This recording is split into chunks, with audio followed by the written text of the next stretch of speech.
दोस्तों, आप सभी भगत सिंह को तो जानते हैं, लेकिन क्या आपको मालूम है वीर भगत सिंह के फांसी के कुछ घंटों पहले क्या हुआ था?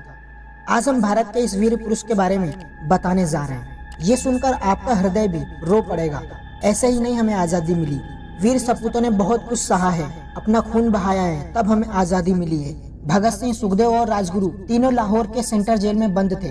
तारीख थी 23 मार्च 1931। यह दिन हर दिन से कुछ अनोखा था। उस दिन रात को प्रकृति मानो रो रही हो, मानो जैसे कोई माँ अपने बच्चे के लिए रो रही हो। सुबह सब शांत हुआ। तीनों वीर सपूतों को फांसी होनी थी, लेकिन उस वक्त अंग्रेजों ने इनको तय की हुई तारीख से पहले ही फांसी देने का निर्णय लिया। मानो प्रकृति को पहले ही इस बात का संदेश हो चुका था। उस काले दिन सुबह सुबह ही जेल के अंदर चहल पहल थी। जेल के अंदर एक वार्डन था जिसका नाम था चरण सिंह। चरण सिंह ने सभी कैदियों को आवाज लगाकर कहा, सभी अपनी अपनी कोठरियों में चले जाओ। सभी कैदी चौंक गए। आज इतनी जल्दी कोठरी में जाने को आदेश क्यों आया है? वार्डन चरण सिंह ने कहा, ये ऊपर से ऑर्डर है, हमें कुछ नहीं पता। सभी कोठरियों में जाओ। सभी कैदी भयभीत हो गए और अपनी अपनी कोठरियों में चले गए। उसी समय जेल का नाई, जिसका नाम बरकत था, बरकत लुकता छुपता कोठरी के बाहर फुसफुसाता हुआ चला आ रहा था। उसकी आंखें कुछ बोल रही थी, कुछ कह रही थी। वो अपनी आंखों को छुपा रहा था। एक कैदी ने धीरे से उस नाई से पूछा, क्या बात है, आज इतनी जल्दी क्यों बंद किया गया हमें, क्या कारण है? तो बरकत नाई ने उसके कानों में धीरे से कहा, पता है, आज रात एक दिन पहले ही भगत सिंह, सुखदेव और राजगुरु, इन तीनों को फांसी दी जाएगी। सभी कैदियों की आंखों में आंसू आ गए। उस वक्त पंजाब के एक कैदी ने बरकत नाई से कहा, क्या तुम भगत सिंह की कोठरी तक जाओगे?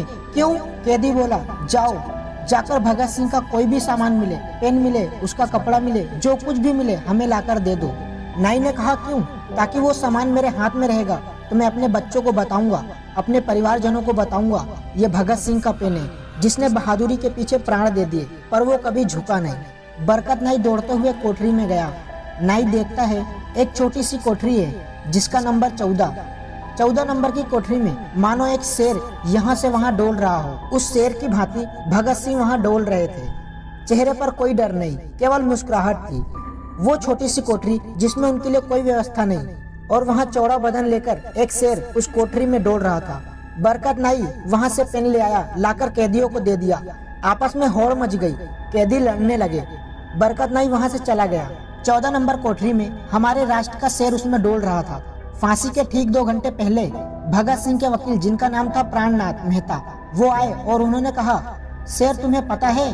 वो बोले, क्या? तुम्हारी फांसी की तारीख के 12 घंटे पहले ही तुम्हें फांसी दी जा रही है। ये सुनकर भी भगत सिंह के चेहरे से मुस्कुराहट नहीं गई और उन्होंने शेर की भांति बुलंद आवाज में कहा, क्रांतिकारियों को तो मरना ही होता है। और उन्होंने कहा, अच्छा ये बताओ, तुम हमारी पुस्तक लाए हो कि नहीं? प्राणनाथ मेहता तो चौंक गए कि कुछ देर बाद इनकी फांसी है, ये पुस्तक मांग रहे हैं। लाइब्रेरी से जो पुस्तक लाए थे वो भगत सिंह को दे दी। भगत सिंह बिना देर किए पुस्तक पढ़ने लगे। प्राणनाथ ने कहा, और कुछ? भगत सिंह बोले, नहीं। मेहता ने कहा, अगर आप देश को कुछ अंतिम संदेश देना चाहते हो तो दे दो। भगत सिंह ने बिना अपना मुंह किताब से हटाए 2 संदेश दिए, साम्राज्यवाद मुर्दाबाद, इनकलाब जिंदाबाद। बस इतना कहकर उन्होंने ध्यान ही नहीं दिया। चेहरे पर कोई डर नहीं, मरने का कोई भय नहीं। शेर मानो पिंजरे में जरूर बंद है, पर इस शेर को किसी का डर नहीं। जाते जाते मेहता को भगत सिंह ने कहा, सुनो, सुभाष चंद्र बोस को मेरा धन्यवाद कह देना, उन्होंने मेरी बहुत मदद की है केस में। जा तो रहे हो, धन्यवाद कह देना। भगत सिंह बहुत बहादुर थे। इनकी माँ जब फांसी से पहले मिलने आई तो भगत सिंह ने माँ का हाथ पकड़कर कहा, माँ मुझे एक वचन दे। माँ ने कहा, कहो बेटा, क्या दूं? माँ, जब मेरी फांसी लगे तो तू मत आना। माँ ने कहा, क्यों ना आऊं? माँ, तू आएगी, मुझे फांसी पर लटकता देखेगी तो तू रो पड़ेगी, और तू रो पड़ेगी तो लोग क्या कहेंगे? एक क्रांतिकारी की माँ रो रही है, एक क्रांतिकारी की माँ कमजोर है, इसीलिए तू आना मत, ताकि मैं बता सकूं, मैं इनकलाब जिंदाबाद का नारा दे सकूं। माँ, तू मत आना। माँ, मैं तुझे वचन देता हूँ, मैं फांसी पर चढ़ते चढ़ते भी इनकलाब जिंदाबाद ही बोलूंगा।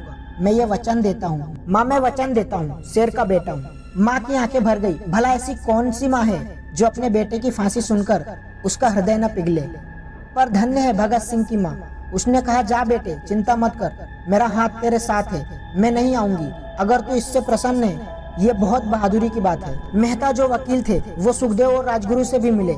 जेल अधिकारी को समय का पता लगा कि 7 बजे फांसी देनी है। जेल अधिकारी ने खबर भेजी, भगत सिंह आपकी फांसी के 12 घंटे पहले ही आपको फांसी दी जाएगी। उन्होंने कुछ नहीं कहा, किताब पढ़ते रहे। भगत सिंह के जेल में एक सफाई कर्मचारी था जिसका नाम था बेबे।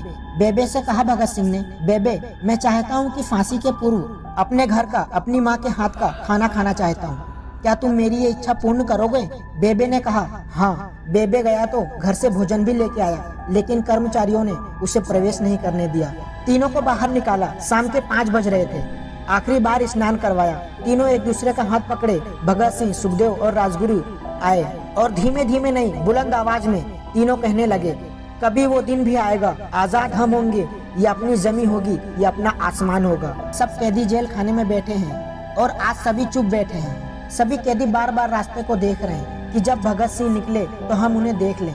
और इतने में सभी अधिकारी भगत सिंह, सुखदेव और राजगुरु एक दूसरे के हाथ पकड़े आ रहे थे।